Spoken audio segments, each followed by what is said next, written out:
창세기 42장 21절 38절 이 모든 일이 나를 대적하는도다.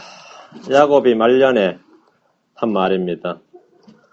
여러분, 이 야곱의 그 쓰라림이 좀 느껴집니까? 이 모든 일이 나를 대적하는도다.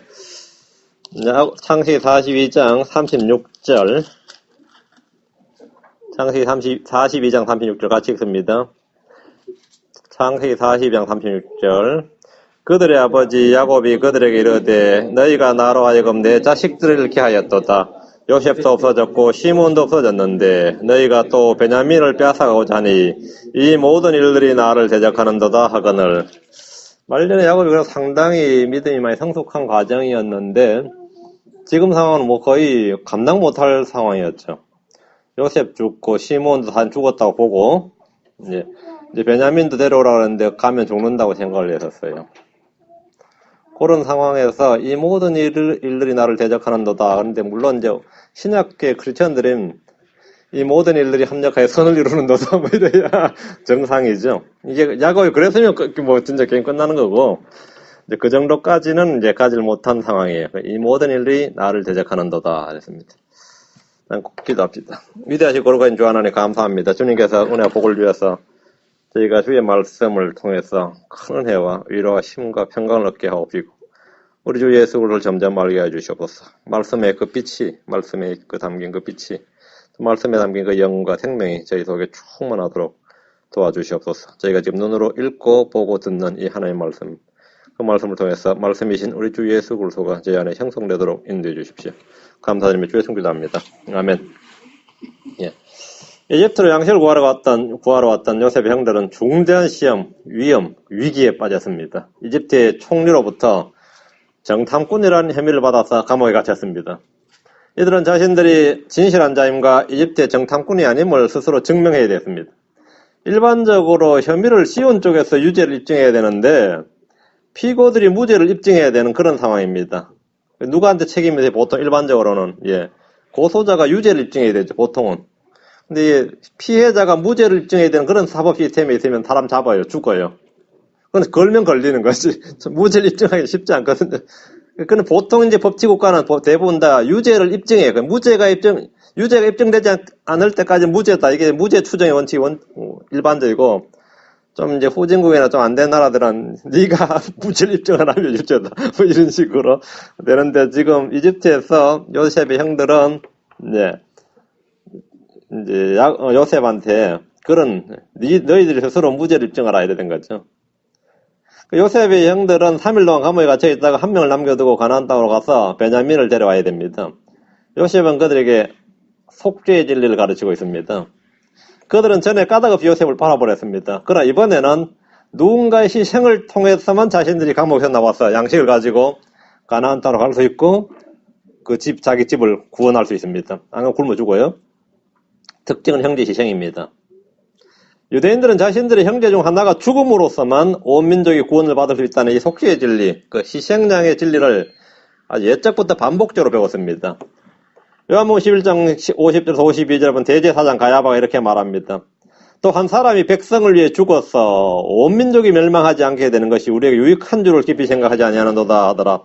그는 스스로 이 말을 하지 아니하고 그해 대제사장이므로 예수님께서 그 민족을 위해 죽으실 것을 대언하되 그분께서 그 민족만을 위해 죽지 아니하시고 널리 흩어진 하나님의 자녀들을 함께 모아 하나가 되게 하려고 죽으실 것을 대언하였더라.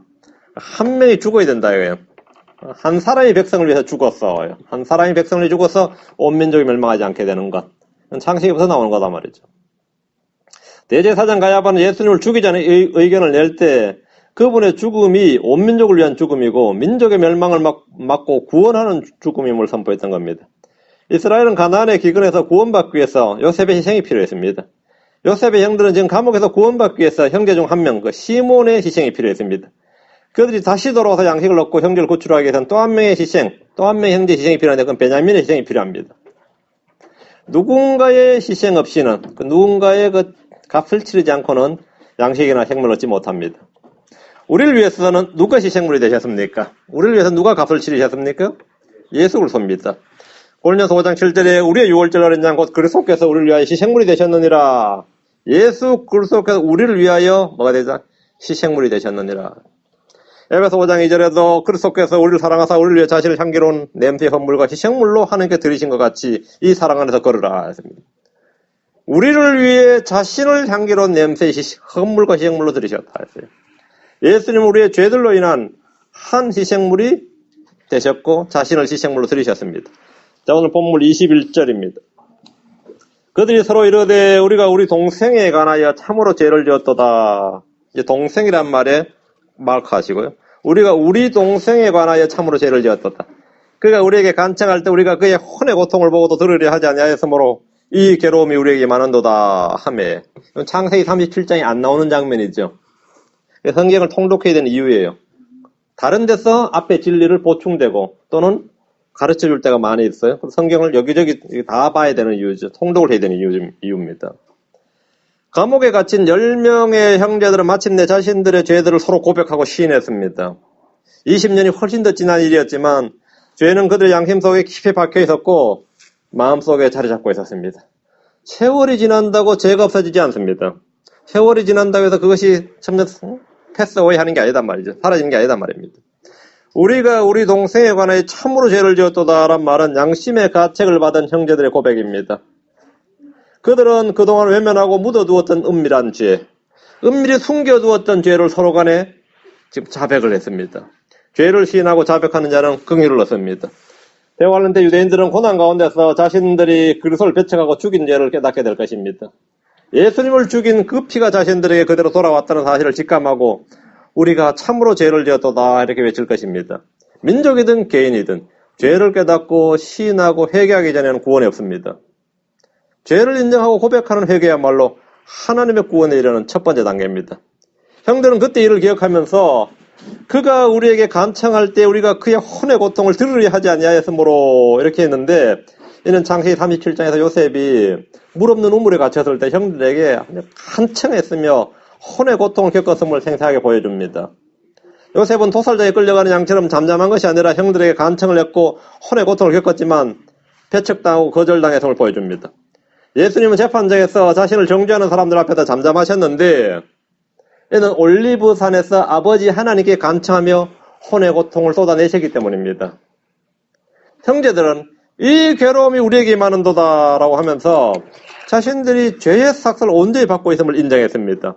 이들은 직감적으로 지금 상황이 요셉을 팔아버린 죄와 연관되어 있음을 알았습니다. 이것은 누가 가르쳐주는 것이 아니라 양심과 생각과 마음이 그렇게 알려주는 것입니다. 뿌린 대로 거두리라 이런 말씀이나 누구든지 사람의 피를 흘린 자는 사람에 의해 자기 피를 흘리리니 이런 주의 말씀은 모든 사람들의 본성 속에 깊이 기록되어 있는 하나님의 법입니다. 그 사람이 성경을 알든 모르든 본성 속에는 본성의 법입니다. 때로 사람들은 이 본성의 법을 위해서 외면하지만 죄의 결과나 삭시 임할 때 모두 인정하게 됩니다. 죄를 짓고는 못 사는구나. 이걸 알게 되는 겁니다. 22절 루벤이 그들에게 응답하여 이르되 내가 너에게 말하 이르기를 그 아이에게 죄를 짓지 말라. The child, 그 아이. 우리 형제, 아까 우리 동생이라 그랬고 이번은 그 아이에게 죄를 짓지 말라 하지 아니하였느냐. 그래도 너희가 들으려 하지 아니하였느니라. 그러므로 보라. 우리에게 그의 피도 요구하는도다 하니라. 자, 10명의 형제들이 지금 하는 말입니다. 요셉을 죽이고자 할 때 죽이지 말고 팔아버리자고 했던 사람은 유다였어요. 말라고 죽이냐? 팔자. 이게 유다였고 이 요셉을 구출해서 다시 아버지 집으로 돌려보내고자 계획했던 사람은 루벤이었습니다. 루벤은 유일하게 요셉에 관한 음모와 계획을 반대했고 형제들을 땐 설득하고 죄를 막아보려고 했습니다. 이 본문에 따르면 마치 홀로 주님의 사료 계획을 반대했던 신약의 니고데모와 같았습니다. 그러나 형제들 중에 아무도 루벤의 말을 들으려 하지 않았습니다. 루벤은 지금 감옥에서 형제들에게 나는 그때 너희와 생각이 달랐다. 나는 동의하지 않았다. 나는 그렇게 말하지 않았다. 나는 분명히 반대했다고 말하면서 지금 형제들을 비난하는 겁니다. 범죄자들이 한꺼번에 잡히면 그중 한 명은 꼭 루벤처럼 말합니다. 나는 하려 하지 않았는데 다른 사람 때문에 어쩔 수 없이 가담했다. 나는 시켜서 한 것뿐이다. 나도 하긴 했지만 전체로 나의 잘못은 아니다. 나에게 똑같이 책임을 묻는 것은 불공평하다. 이것이 다 너희들 때문이다. 이런 겁니다. 루벤은 나의 형제들에게 하지 말라는 말은 했지만 행동은 하지 않았습니다. 이것이 사람의 연약함입니다. 해서는 안 될 것 같은데 묻혀서 같이 하는 거예요. 그리고 일이 잘못됐을 때는 내가 그때 하지 말자고 했잖냐고. 나는 반댈세. 그렇게 하는 거죠. 지금 그거예요. 지금 일이 잘못돼서 지금 감옥에 갇혔는데 감옥에 갇히고 나니까 루벤은 지금 회가 막급한 거고, 응? 그때 내 말 들었으면, 응? 이 형 말 들었으면, 한국 사람 그러죠. 자다가 떡이 생긴다 그러죠. 형 말만 들었으면 뭐 문제 있었겠냐 이거예요. 그러므로 보라, 우리에게 그의 피도 요구하는도다. 다른 형제들 그렇죠. 지금 와서 그런 말 하면 뭐합니까? 이래 된 거죠. 지금 와서 그런 거 따져서 뭐하냐 이거예요. 루벤은 지금 당하는 고난이 모두 죄의 결과라고 말합니다. 죄를 시인하고 인정한다 해도 그 결과를 받아들인 것은 너무나 고통스럽고 두렵고 힘듭니다. 예전에 이들은 요셉을 꿈꾸는 자가 오는도다 라고 했는데 그게 이제 꿈꾸는 자가 오는도다 하면 지금 우리말 버전을 하면 뭡니까? 꿈꾸는 놈이 오는도다. 꿈꾸는 자식, 꿈꾸는 새끼가 오는구나. 뭐 이런 말이에요. 그 형제니 뭐 동생이 그러지 않았어요. 근데 20년이 더 지난 지금 그들의 입에서 이제 요셉을 우리의 동생, our brother, 또는 그 아이, the child 이렇게 말한 것은 이제 상당한 변화라고 할 수 있습니다. 전에는 그 자식, 그놈, 뭐 형제인데 항상 입에 붙어 있는 게 그놈, 그 새끼, 그 자식이었어요. 꿈꾸는 놈. 이렇게 뭘 말했대가. 그럼 동생 어딨냐가 아니라 그놈 어딨냐 이랬단 말이지. 그런 식이었어요. 우리나라 사람들은 하면 그냥 이름 안 물어보라 그러니까 막내 어딨냐? 아니면 별명 부르죠. 개똥이 어딨냐? 이런 식이란 말이에요. 우리 동생이니 뭐 형제니 그 아이니 그러지 않았다. 근데 지금 감옥에서 비로소 이제 우리 동생, 우리 형제, 뭐 우리 동생에 관하여 참으로 죄를 지었도다. 우리가 그놈에 대해서 죄를 지었도다. 이랬으면 요셉이 아직도 이놈들이 정신 못 차리겠구나. 그러겠어요? 루벤도 우리가 그 자식이 그러지 말았어야 되는데 그 새끼가 그러지 말아야 되는데 이랬다면 어떻겠어요? 지금 요셉이 지금 다 듣고 있단 말이지. 응? 그럼 뒤집어질 일인데 들어보니까 여기 뭔가 좀 변한 게 하나 있는데 이게 칭호가 변했어요. 칭호가 변했어요. 23절 요셉이 통역자를 통해 그들에게 말하였으므로 그들은 그가 자기들의 말을 알아듣는 줄 알지 못하였더라. 요셉이 형제들이 감옥에서 하는 이야기를 다 들었습니다. 다 들었어요. 그들의 은밀한 대화와 생각까지 모두 듣고 살피고 있습니다. 요셉은 그들 가운데 있으면서도 그들에게 자신을 알리지 않았습니다. 통역을 세워서 이집트인으로 말하기 때문입니다. 이집트어로, 이집트 사람으로서 말하기 때문입니다. 왕국의 누군가는 요셉이 히브리 청년임을 아는 이도 있습니다. 요셉은 자기 형제들에게 자신을 알리지 않았고 그들 역시 요셉이 그들을 보고 있으며 그들의 말을 듣고 있음을 전혀 알지 못했습니다. 이 모든 일들이 요셉에 의해 이루어지고 있으면 상상도 하지 못했습니다. 이 땅에서 죄인들의 모습이 이러합니다. 주님은 언제나 우리를 보고 계시며 듣고 계십니다. 우리 은밀한 계획과 상상과 의논과 다양한 걸 보고 계시는, 또 듣고 계십니다. 그러나 주님이 우리 가운데 함께 거하고 계시다는 사실을 알지 못합니다. 더욱이 주님께서 모든 상황을 만드셨고 통제하고 계시는 줄은 상상도 하지 못했습니다. 요셉의 형제들도 마찬가지로 지금 앞에 있는 사람이 이 모든 일을 만들었다는 것은 상상하지도 못했습니다. 우리 주님께서 우리에게 환난과 고난 속에 두실 때 주님은 멀리 계시지 않고 우리 바로 곁에서 우리가 무슨 생각을 하고 무슨 말을 하는지 다 듣고 계십니다. 근데 그때 막 불평을 쏟아내고 막 이러면 어떻게 다 듣고 계신다요. 이 사건을 만드신 분이 누구냐 이거예요. 이 일을 만드시고 계획하고 만든 분이 주님이시다 이거든요.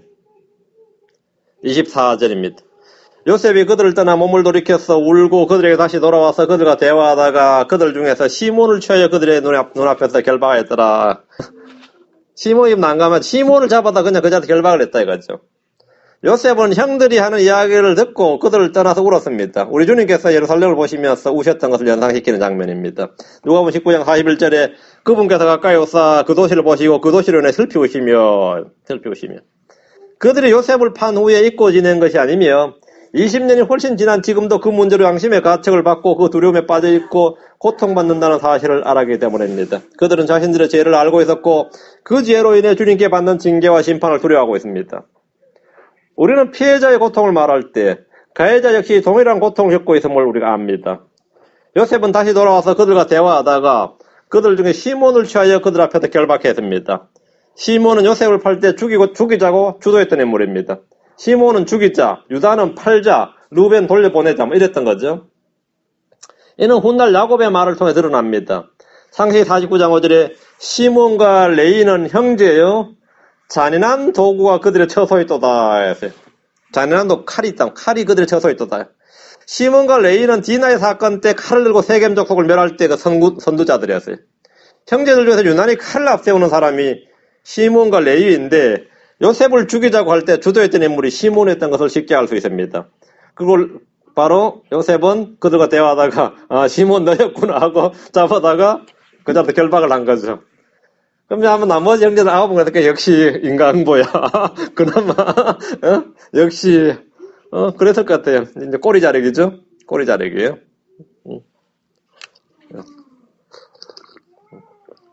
이제 보통 꼬리 자르기 하면 잘린 꼬리로 말이죠. 잘려놓고도 자신이 잘린 줄을 모르고요. 아직도 붙어있는 줄 알아요. 퍼덕퍼덕거리면서. 잘린 꼬리들이 안타깝죠. 또 한 가지 이제 잘린 꼬리들은 지가 이제 꼬리가 몸통을 흔든 줄 알지. 몸통이 자기를 흔드는데 꼬리들이 볼통 그래요. 자, 25절 26절 그때 요셉이 명령하여 곡식을 그들의 자루에 채우게 하고 또 각 사람의 돈을 각 사람의 자루에 도로 넣게 하며 길에서 필요한 양식을 그들에게 주게 아니라 많이 주는 거죠. 그가 그들에게 이와 같이 행하며 그들이 곡식을 나귀에 싣고 거기를 떠났더라. 어쨌든 안도의 한숨을 쉬면서 그죠. 시몬 한 명은 지금 어쨌든 남았지만 그나마 이제 풀려났어요. 요셉은 그들의 자루에 곡식을 채웠을 뿐 아니라 각 사람의 돈을 각 사람의 자루에 도로 넣고 길에서 필요한 양식까지 주었습니다. 요셉의 공급과 은혜는 풍성했습니다. 요셉은 자신을 팔았던 형제들에게 인색하지 않았습니다. 비록 그들에게 필요한 징계를 가하고 바로잡는 중에도 그들에게 긍휼과 은혜를 베풀었습니다. 예레미야 30장 11절, 에스겔서 11장 16절 두 구절 봅니다. 우리 하나님의 성품이 아주 잘 드러나 있습니다. 징계하고 우리가 징계 가운데 있을 때 또는 심판 가운데 있을 때라도 우리가 절망하지 않을 수 있는 이유입니다. 예. 예레미야 30장 11절 내가 너와 함께하여 너를 구원하리라. 주가 말하노 내가 너를 흩어서 민족들에게로 가게 하였거니와 그 모든 민족들은 내가 완전히 끝을 낼지라도 너는 완전히 끝을 내지 아니하리라.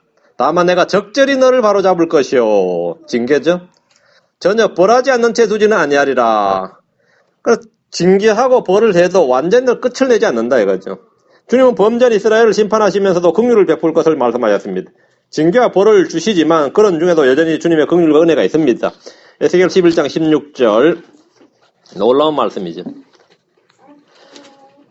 그러므로 이르기를 주 하나님이 같이 말하노라. 내가 비록 그들을 멀리 이 교도들 가운데로 내던지고 그 나라들 가운데로 흩었을지라도 그들이 이르게 될 그 나라들에서 내가 그들에게 작은 성소가 되리라 하라. 그 나라들에서 내가 그들에게 뭐가 된대? 작은 성소가 되리라.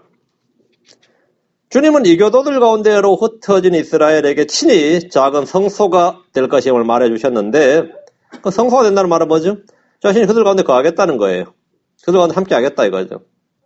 이런 은혜의 역사는 지금도 앞으로도 계속될 것입니다. 주님은 결코 우리를 떠나지 아니하시고 버리지 아니하십니다. 요셉은 그들에게 양식을 거저 주었지 결코 팔지 않았습니다. 돈을 각 사람의 자리에 도로 넣어주었는데 요셉은 그들의 양식을 파는 것이 아니라 이 양식은 은혜의 선물이고 값없이 주는 것이었습니다. 우리는 주님의 선물을 값없이 받습니다. 아무도 주의 선물을 돈으로 살 수 없습니다. 요셉의 형들은 돈을 지불했다고 생각했지만 실제로 그들은 값없이 얻었습니다. 그들은 비록 시몬을 이집트의 감옥에 남겨두었지만 원하던 양식을 얻어서 가나안 땅으로 떠났습니다. 시몬이 몸값이 했어요. 한때 그들은 이집트로 요셉을 팔았지만 지금은 형제 시몬을 판 게 아니라 뭐죠? 뺏겼습니다. 그땐 팔았고 지금 뺏겼어요. 그들이 얻은 양식은 형제의 몸값이나 다름없었습니다. 27절 28절 그들 중에 한 사람이 여관에서 나귀에게 먹이를 주려고 자기의 자루를 풀고는 자기 돈을 발견하였으니 보라 돈이 그의 자루 아귀에 있더라. 그가 자기 형제들에게 이르되 내 돈을 도로 넣었도다. 이 말은 뭐예요? 누가 넣었다? 자기가 자기 넣었는지 착각을 한 거죠. 내 돈을 도로 넣었도다. 큰일 났다 이거죠. 보라 돈이 내 자루 속에 있도다니 그들의 마음이 그들을 기진하게 함으로 그들이 두려워하며 서로 이르되 하나님께서 우리에게 행하신 이 일이 도대체 무엇이냐 하더라. 돈 있는 걸 보고 어머나 큰일 났다. 나 돈 안 줬어. 이래 된 거예요. 돈 안 줬어. 응? 가나안으로 돌아가는 중에서 여관에 그들 중에 하나가 자기 자루를 풀었다가 자기 돈을 발견했습니다.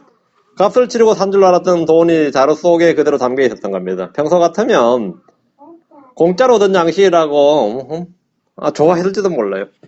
도둑질한 양식이든 관계없이 그냥 하여튼 목적한 양식을 얻었으니까 기쁘고 즐거울 텐데 지금은 뭔가 일이 이상하게 잘못 돌아간다는 느낌을 지울 수가 없었습니다. 값도 치르지 않고 양식을 사온 꼴인데 이는 도둑질이고 졸지에 도둑놈들로 누명을 쓰거나 오인을 받을 수 있습니다. 당시 관습에 따르면 도둑질한 자는 손목이 잘리거나 그 집에 종이 되거나 몇 배 배상을 해야 됩니다. 근데 함무라비 법제에 따르면 왕의 소유나 왕의 물건을 훔친 자는 무조건 사형이었습니다. 이제 완전히 이제 공포에 질리는 거죠. 공포에 질린 거죠. 보라, 돈이 자루 속에 있도다란 말에 그들의 마음을 기진해버리고 두려워했습니다. 보라, 돈이 내 자루 속에 있도다. 내 돈을 도로 넣었다. 내 돈을 도로 넣었다. 이말 정신이 없습니다. 그들은 속으로 결박된 시몬만 망했다고 생각했지만 자기들도 결코 평안을 누릴 수 없게 되어버렸습니다. 28절 그들이 두려워하여 서로 이르되 하나님께서 우리에게 행하신 이 일이 도대체 무엇이냐란 말은 재앙이나 어려움에 처한 사람들이 자동적으로 나오는 말입니다. 하나님께서 왜 이러시는가? 하나님 대체 내게 왜 이렇게 하실 수 있는가 등등의 원망과 탄식은 육신적인 성도들이 어려움에 처할 때 저절로 입에서 나오는 말 중에 하나입니다. 어쨌든 그들이 이 일이 하나님의 섭리의 손길이라는 사실을 또 그런 생각을 하게 된 것은 분명합니다. 운이 나빴다든가 남의 자루가 밖에 있을지도 모른다든가 내가 아차 실수했다든가 모함이었다든가 하여튼 별별 생각을 다 할 수 있는데 지금 최후의 생각은 뭐죠? 하나님께서 우리에게 행하신 일들 이렇게 했던 것입니다. 이들은 주 하나님을 의식하기 시작했고 그분을 찾아야 했습니다. 주님을 의지해야 됐습니다. 29절 그들이 가나안 땅에 돌아와 자기들의 아버지 야곱에게 이르러 자기들에게 일어난 모든 일을 그에게 고하여 이르되 떠날 땐 10명이었지만 돌아올 때 9명이었습니다. 그들은 야곱에게 자초지종을 고했습니다. 자기들에게 일어난 모든 일을 고했는데 이는 야곱이 족장이면서 동시에 대언자였기 때문입니다. 또 이렇게 말하면 야곱이 주께 받은 말씀이나 뭐가 환상이나 계시가 있으면 딱 말해줄 거 아니에요? 하나님의 사람 야곱은 이 상황에서 뭔가 답을 줄 수도 있습니다. 그래서 자식들은 이제 아버지한테 다 말했어요. 근데 아버지도 지금은 이 상황에 대해서는 뭡니까? 뭐가 없었어요. 30절에서 34절은 그동안 있었던 일에 대한, 이집트에서 있었던 일에 대한 경과 보고입니다. 야곱의 아들들은 자신들이 겪은 일들을 야곱에게 상세히 말해줬는데 30절도 32절 그 땅의 주, 요셉이죠. 그 땅의 주, 그 사람이 우리에게 거칠게 말하고 처음부터 뭐가 삐딱했습니다. 처음부터 뭐가 안 돌아갔다. 이거. 거칠게 말하고 또 우리를 그 나라의 정탐꾼으로 여기기에 우리가 그에게 이르되 우리는 진실한 자들이요 정탐꾼이 아니니이다. 우리는 우리 아버지 아들들로서 12형제인데 한 명 없어지고 막내는 이날 우리 아버지 함께 가나안 땅에 있나이다 하였더니 이렇게 자신이 말했다 이거예요. 야곱의 아들들은 자신들이 겪은 고생과 받은 고난을 말했고 정탐꾼이라는 누명을 벗기 위해서 아버지와 형제들의 가족관계를 말했음을 고했습니다. 문제는 그들의 말에 대한 이집트 총리의 반응과 답변이었는데 그들의 진실을 믿어준 것이 아니라 입증하라. 너희들이 진실한 자임을 스스로 입증하라. 이렇게 반응이 나온 겁니다. 33절 34절 그 나라의 주 그 사람이 우리에게 이르되 내가 이같이 하여 너희가 진실한 자들임을 알리라. 너희 형제들 중에 한 사람을 여기에 나와 함께 남겨두고 양식을 가지고 가서 너희 집안의 기근을 면하고 너희 막내 동생을 내게로 데려오라. 그러면 너희가 정탐꾼이 아니요 진실한 자들임을 내가 알고 이에 너희 형제를 너희에게 건네주리니 너희가 이 땅에서 거래를 하리라 하였나이다 하더라. 남은 시몬이 어떤 생각을 했겠어요? 이놈들 분명히 안 돌아온다. 이 감옥에 남은 시몬은 내가 형제들을 믿노라. 그들은 신의가 있고 의리가 있고 형제 우애가 있고 하나를 두려워하는 자. 개뿔 끝났어. 이제 갔으니 끝난 거예요. 시몬 자신은 뭐 진짜 뼈저리고 후회스럽죠. 뼈저리고 후회스럽죠. 물론 떠난 사람들도 시몬아 잘 거라지. 이거 쓰고 이러진 않았다 이거죠. Will be back 그러지 않았고 bye였어 bye. 살아나면 오든지 bye였단 말이죠. 그래 지금 이제 어떤 야곱에게 말은 했어요. 예? 이렇게 총리가 이렇게 답변하는데 아버지 좀 어렵겠지요. 뭐 이거예요 지금 반응이. 말은 하는데 우리가 다시 돌아가게 하겠습니까? 지금 33절 34절이 야곱에게 말은 해주는데 사실 뭐 여기서 이 정도에서 끝내야지 괜히 뭐 더 일을 질질 끌 필요는 없지 않겠느냐는 거죠. 요셉이 제시한 진실을 입증하는 방법은 형제들 중에 한 명을 남겨두고 가서 남겨둔 한 명을 이집트로 데려오는 거예요. 베냐민을 데려오라는 거예요. 덕분에 시몬은 거기에 남았고 지금 가나안에 있는 베냐민은 데려가야 됩니다. 이렇게 하면 그들은 정탐꾼이 아니라 진실한 자요 시몬은 풀려나고 이 땅에서 거래를 할 수 있게 됩니다. 형제들이 이 모든 일을 아버지 야곱에게 고한 것은 야곱이 이 문제에 대한 결정을 하고 결론을 내려달라는 겁니다. 시몬을 이집트에 남겨두고 포기할 것인지 아니면 베냐민을 이집트로 보낼 것인지 이것은 야곱의 손에 있는 거죠. 야곱이 결정하라는 겁니다. 그러나 시몬을 지금 베냐민을 못 보낸다, 야곱 못 보낸다 그러면 시몬이 이제 죽죠. 그럼 형제들은 뭡니까? 우리가 죽인 게 아니라 아버지가 죽인 겁니다. 이러는 거지. 이 형제들이 이 순간에서 상당히 이게 뭡니까? 불효자들이에요. 이 순간에서 책임을 아버지에게 넘긴 거죠. 공을 그 아버지에게 넘긴 거예요. 우리는 뭐 결정권도 없고, 나도 우리 뭐 시몬을 버리고자 할 마음은 없었다. 아버지께서 허락하지 않으셨으니까 어쩔 수 없다. 뭐 이런 거지. 아들들은 아버지를 돕는 자가 아니라 괴롭히는 자였습니다. 야곱에게 다 결정하라는 거예요. 그 야곱에게 책임을 다 넘기는 것이었습니다. 참 이게 사람이에요. 어려움에 처해보면 그 사람의 본질과 그 바닥을 알 수 있는 거예요. 진짜 어려움을 처해보면 알 수 있는 거죠. 평소엔 잘 몰라도 이런 문제에 닥쳐보면 이제 부자지간도 뭐 부녀지간도 부부지간도 비로소 그 인간 본성이 나오는 법이니까 이때가 이제 35절 그들이 자기들의 자루를 비우고 보니 각 사람의 돈 뭉치가 각 사람의 자루 속에 있으므로 그들과 그들의 아버지가 돈 뭉치를 보고 두려워하더라. 약간 한 명, 그 여관에서는 한 명만 그런 줄 알았는데 전부 다 그런 거예요. 10자루가 다 그랬다 이거죠.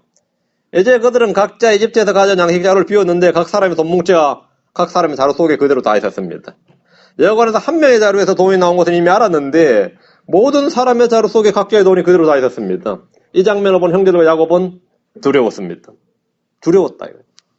이런 두려움은 경건한 회개를 불러옵니다. 이런 두려움은 주 하나님을 자꾸 울부짖게 합니다. 요셉은 그들에게 양식을 주면서 그들이 가져온 돈을 돌려보냈습니다. 그들이 말한 대로 진실한 사람들이라면 지금 그들은 요셉으로부터 받은 양식을 들고 다시 이집트로 돌아가야 할 처지입니다. 진짜 진실한 사람들이었다면 여관에서 이미 돌아갔어야 돼요. 우리 중 한 명의 돈이 지금 이거 지금 뭐 잘못됐다 돌아왔어야 되는데 그냥 돈을 지불하지 않았다면 양식을 먹을 권리가 사실 없습니다. 양식을 받았다면 돈은 지불해야 됩니다. 참 혼란에 빠지지 않을 수가 없습니다. 정직하고 진실한 사람이라면 남의 양식과 나의 돈을 함께 취할 수가 없습니다. 마찬가지로 구원과 영생은 결코 값을 치르지 않고 얻을 수 없습니다. 영원한 생명 값없이 주어진 선물이지만 누군가 그에 합당한 값을 치르셨습니다. 값을 치르지 않고 영생을 얻을 수는 없어요. 나는 값을 어떻게 치렀느냐? 예수님께서 대신 치르셨다. 그게 대속이고 속죄입니다. 치르셨으니까 받는 겁니다. 치르셨으니까 받는 거죠. 치르지 않고 성령을 받는다. 있을 수 없는 겁니다. 치르지 않고 구원을 받는다. 값을 치르지 않는데 생명 양식을 얻고 생명수를 얻는다. 이거 있을 수 없어요. 값을 치르지 않고 얻을 수 있는 유일한 방법은 누군가 대신 값을 치러야 됩니다. 예수님께서 우리를 대신해서 값을 모두 치르셨기 때문에 우리는 그것을 받을 수 있는 것이고 합당한 정당한 권리를 누리는 겁니다. 지금 영생을 얻는 것은 정당한 권리입니다. 정당한 권리예요. 36절 그들의 아버지 야곱이 그들에게 이르되 너희가 나로 하여금 내 자식들을 잃게 하였도다. 요셉도 없어졌고 시몬도 없어졌는데 너희가 베냐민을 빼앗아가고자 하니 이 모든 일들이 나를 대적하는도다 하거늘. 야곱의 탄식입니다. 야곱은 12아들이 있었지만 이들은 아버지를 대적하는 자였습니다. 야곱은 자기 아들들이 효도하는 것은 고사하고 자식들이 잃게 하는 자들이고 빼앗아가는 자들이라고 말했는데 이는 과장도 넋두리도 아니라 진실이었습니다. 야곱의 입에서는 형제들이 서로 사랑하고 섬기고 지켜주고 보호하는 자들이 아니라 서로를 해치고 죽임으로 아버지를 대적하고 있음을 말한 것입니다. 요셉이 없어진 것은 형제들 때문입니다. 시몬이 없어진 것도 형제들 때문입니다. 이제 베냐민을 이집트로 데려가야 하는 일 역시 형제들 때문입니다. 이 모든 일들이 나를 대적하는도다. 야곱의 인생은 말년에도 평안하지 않았습니다. 요셉을 이런 슬픔을 겪은 지 20년이 지난 지금도 20년이 훨씬 더 지났죠. 지금 시몬을 잃었고 다시 베냐민을 잃게 되었기 때문입니다. 여기서 야곱은 약간 영적인 안목과 믿음을 회복할 필요가 있습니다. 사건의 겉모습보다 그 사건들 가운데 섭리적으로 인도하시는 주님의 손길을 의식해야 됩니다. 야곱은 요셉이 죽었다고 생각했지만 그는 이집트에서 총리로 살고 있습니다. 나의 생각과 나의 판단이 언제나 진실은 아닙니다. 야곱은 시몬이 이미 죽었다고 포기했고 그렇게 생각했지만 이집트에 안전히 거하고 있습니다. 야곱은 베냐민을 데려가면 뺏긴다고 생각했지만 전혀 사실이 아닙니다. 우리의 생각과 가정과 추측과 판단이 언제나 옳을 것 같지만 그렇지 않습니다. 요거 부정하기가 쉽지가 않아요. 요걸 할 줄 아는 사람을 요 성경은 자기 부인이라 그럽니다. 내가 생각하건대 하는 말은 성경에서 대부분 다 틀린 겁니다. 그 사람이 생각하기에 그가 생각하기 아니다 이거죠. 생각은 그렇겠죠. 우리도 일상생활에서 그렇죠.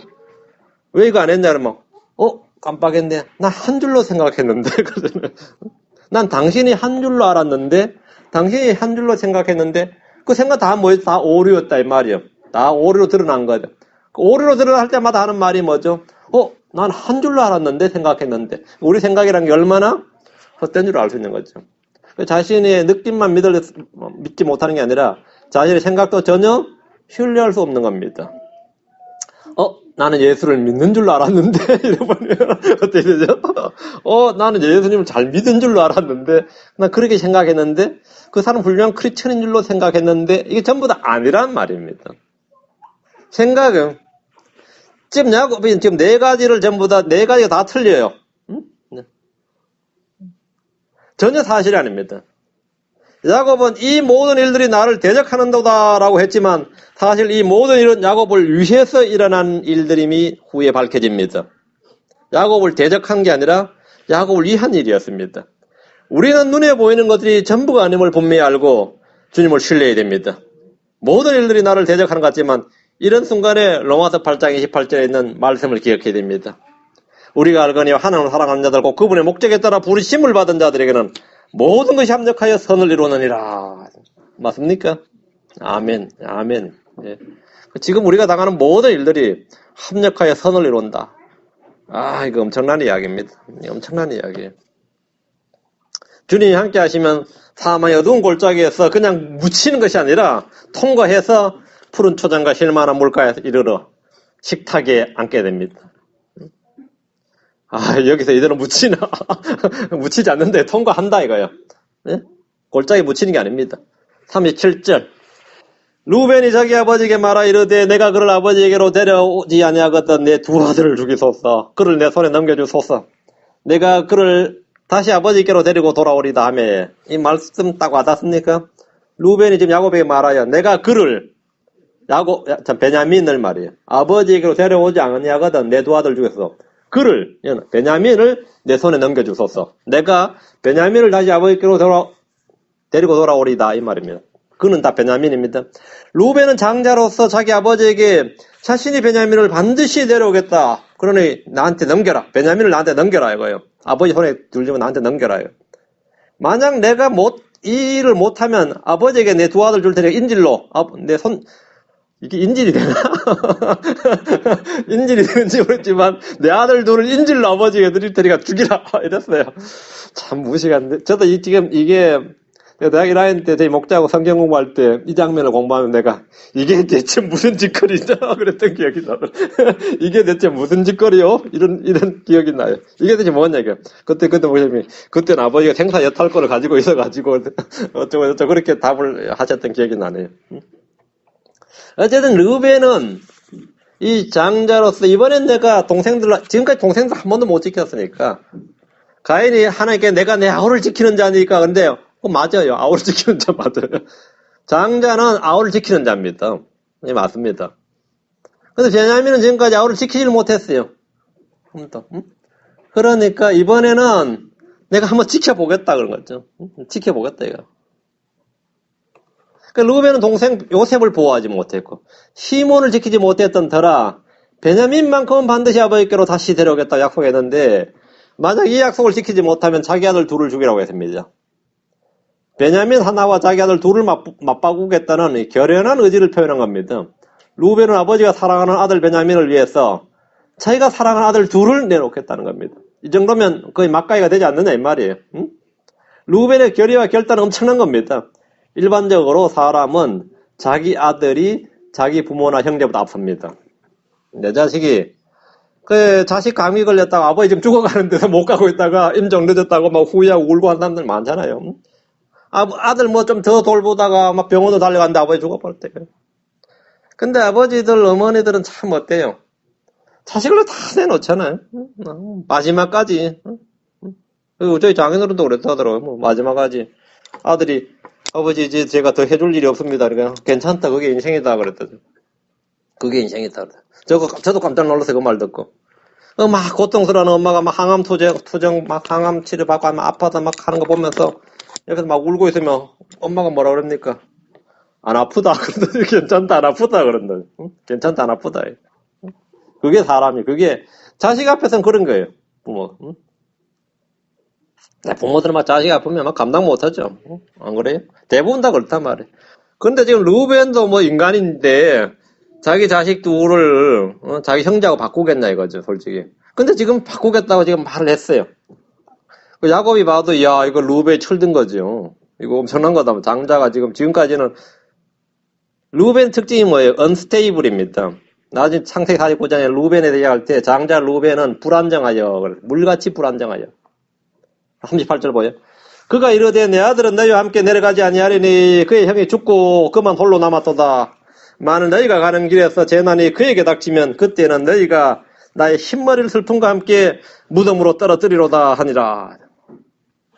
야곱은 루벤의 제안을 이런 지하에 거절했습니다. 야곱은 루벤을 믿지 않았습니다. 루벤의 성격, 루벤의 기질, 루벤의 능력을 잘 알고 있었어요. 야곱은 루벤이 물처럼 불안정한 자요. 동생들을 돌보고 지키는 장자 역할을 하지 못할 것을 알았습니다. 이미 그건 입증이 됐습니다. 얘는 그냥 간에 붙어다 쓸개 붙어다 하는 것처럼 그냥 왔다 갔다 하고 줏대가 없고 그랬어요. 그게 언스테이블입니다. 마음으로는 안 해야 되는데 하면서 행동 못하고 이래서는 안 되는데 하고 이게 계속 루벤의 물처럼 불안정한 자였다.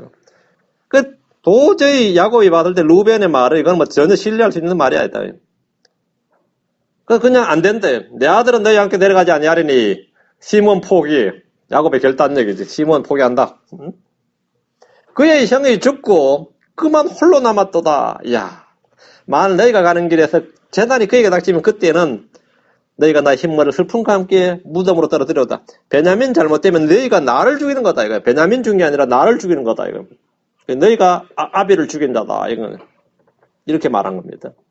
야곱의 아들 편에는 여전합니다. 전에는 요셉에게 그랬고 지금은 베냐민에게 그럽니다. 내 아들은 너희와 함께 내려가지 아니하리니 이 말은 뭐예요? 베냐민만 야곱의 아들이지 나머지 아들 아니다 이거.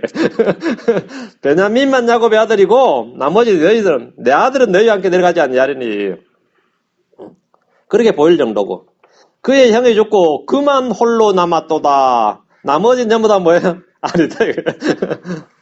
야곱의 그 편애가 거의 편의 극치를 보여주는 말입니다.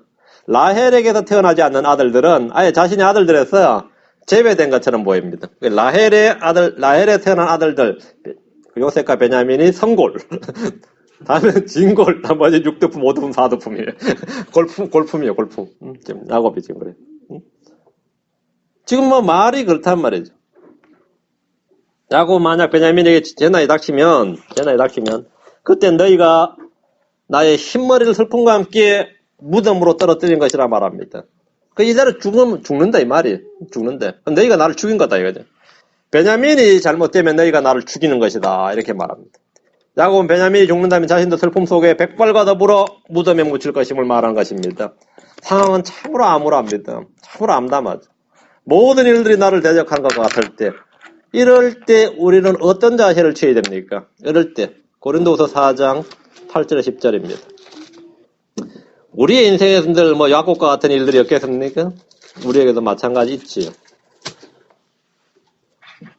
나에게는 따스한 봄날만 있는 게 아니다 말이죠. 고린도서 4장 8절 10절 우리가 사방에서 고난을 당하나 괴로워하지 아니하며 난처한 일을 당하나 절망하지 아니하고 핍박을 받으나 버림받지 아니하며 거꾸로 찌짐을 당하나 망하지 아니하고 우리가 항상 주 예수님의 죽으심을 몸에 짊어짐은 예수님의 생명 또한 우리 몸에 나타나게 하려 함이니라. 자, 이 본문을 잘 보세요. 우리가 사방에서 고난을 당하나 현실입니다. 괴로워하지 아니하며 이건 영적인 거예요. 난처한 일을 당하나 이건 현실입니다. 절망하지 아니하며 이건 영적인 겁니다. 핍박을 받으나 이거는 현실입니다. 버림받지 아니하며 이건 영적인 거죠.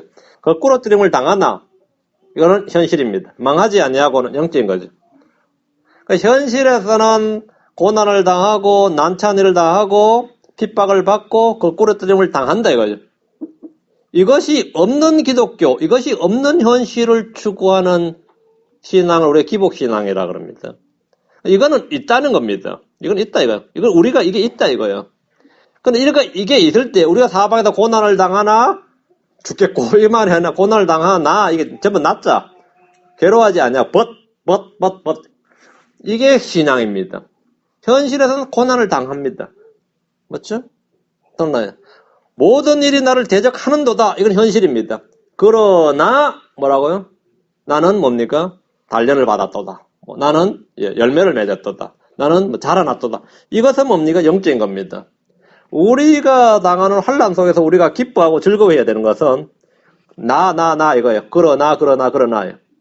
우리가 당하는 시험과 환난은 모두 합력하여 선을 이룸을 우리는 믿어야 합니다. 우리가 겪는 많은 일들 속에서 우리는 예수 그리스도의 죽으심을 몸에 짊어지고 그분의 생명을 우리 몸에 나타나게 해야 됩니다.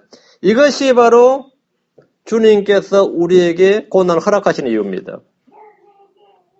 주님의 생명이 우리 몸에 나타나는 것, 그죠? 주 예수님의 죽으심을 몸에 짊어지면 말이에요. 예수님의 생명 또한 우리 몸에 나타나게 하랍니다. 이것이 성도의 삶의 목적이에요. 이게 성도의 삶의 목적입니다. 예수가 드러난다. 그렇게 고통받는 가운데 예수가 드러난다. 예수가 난다. 예수님의 죽음을 짊어진다. 죽음을 짊어진다. 이 일에서 이게 필요합니다. 그래, 죽으면 죽으리라. 이렇게. 이제 야곱이 다음 장에서는 그게 나오는데요. 깊이 숙고하다가, 그래, 굶어 죽으나 보내서 죽으나 갖다 해서 보내는 거예요. 나중에 보면, 당신이 떨어져 버리거든. 만약 안 떨어졌으면 또 사정이 달라졌을 거야, 아마. 우리가 이제 이 감당치 못할 어떤 상황, 한계 상황이라고 그러죠, 보통. 한계 상황에 우리가 닥칠 때, 그 외통수를 몰려서 그냥 어쩔 수 없이 나도 해야 되는 일이 있어요. 응? 뭐 의지와 상관없이 할 수 없이 해야 되는데 그러면서 뭐가 되느냐 이거죠. 신앙이 자랍니다. 그런 환경에 몰리면 그런 환경에 주님께서 몰아넣으시는 거죠. 그래서 우리가 변화를 받는 그렇게 안 하면 피하니까 피하고 어떻게 하든지 피하고야 말리라지. 피하고야 말리란데 그럴 상황까지 몰려가는데 이 말씀을 기억해야 됩니다. 우리가 항상 주 예수님의 죽으심을 몸에 짊어지면 예수님의 생명 또한 우리 몸에 나타나게 하려 합니다. 그래, 죽자. 그래서 주의 생명이 드러나자. 이것이 바로 주님께서 허락하신 은혜입니다. 기도합시다. 위대하시고 거룩하신 주 하나님 감사합니다. 주께서 또 이 시간 주의 말씀을 허락해 주셔서 저희가 듣는 말씀들 마음에 잘 간직하게 하시고 주께서 또 은혜와 복을 마음에 베풀어 주셔서 이 말씀들을 통해서 성도들의 위안과 힘을 얻게 하시고 이 세상의 모든 사람들, 모든 일들이 나를 대적하는 것 같을 때 주님이 나와 함께 하시며 주님께서 나를 안위하시고 위로하시고 인도하시고 이끄심을 믿습니다. 이 모든 환경을 조성하시고 여기서 벗어나게 하실 분도 주님이십니다. 주님께서 우리를 버려두지 아니하시고 떠나지 아니하심을 믿습니다. 모든 것이 합력하여 선을 이룰 줄을 이루게 하실 줄 믿습니다. 아버지 하나님, 주 예수님의 생명이, 주 예수님의 그 성품이 우리 몸을 통해 드러나게 해주시옵소서. 우리에게 그리스도의 형상, 그리스도의 향기, 그리스도의 모든 것들이 드러나게 해주시옵소서. 감사를 드리며 주 예수님 기도합니다. 아멘.